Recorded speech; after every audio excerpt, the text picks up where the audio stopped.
We live our lives building a tangled web of interrelated memories, once past and once lost among the unlived possibilities. They intertwine and mix among themselves.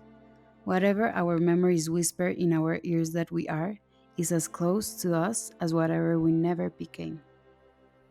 We are our own perpetual future strangers. We, I, we, I. Whatever we live as most personal is that which also seems to be most universal. The deepest fear we ever felt is rushing through another spine at this very moment. Our strongest hope is shared with a stranger from across the world. The most original thought we ever fabricated lies written in a book from 200 years ago. We know not, but we hope that we are made of our mother's embrace whenever we came back from playing in the summer sun for days on end. Her kiss before we went to bed, her amusement, and apparent belief in our little lies. We may not recall, but our bodies remember her gentle caresses after a tantrum, and the way she paced to and from our bedroom when we could not sleep. We are the perpetual future stranger, sharing memories with ourselves that at times seem fabricated. I do not know if I became a night creature, sensitive to light and smarter at dusk, because I enjoyed watching the night sky with my father. I presume my love of reading comes from our shared bedtime stories.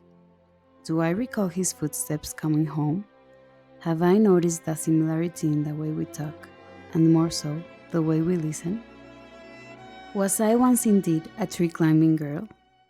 And were my days at the beach as tiresome and wholesome as I tend to recall? Was my childhood as colorful and as fun as the ball pool at every restaurant? If they were, if I remember correctly, if my memories turned out not to have been created from within, I think my life has sure been worthwhile. The frontier on what was and what never was has embedded itself in what I have become. I am the untraceable mixture of the things I loved, slowly morphing into a stranger who I can't seem to recognize, but is made of all my parts. What was lived and what was imagined is only to be judged by myself, an ultimately unreliable narrator. Memories, at their core, are moments past that won't return. Are they? Will they? I cannot seem to be able to estrange myself from who I was to become the person who will remember this litany of memories. The people smiling in these photographs no longer are. Am I? Their wedding bells have ceased ringing. The champagne glasses have stopped clinging. Only present within ourselves lie our memories and our counted remembrances. The rear view mirror that is our past is seldom looked at, but it seems to be closer than we are able to perceive. We look towards our perpetual future stranger, yet, when we are just about to grasp it, it always slips away.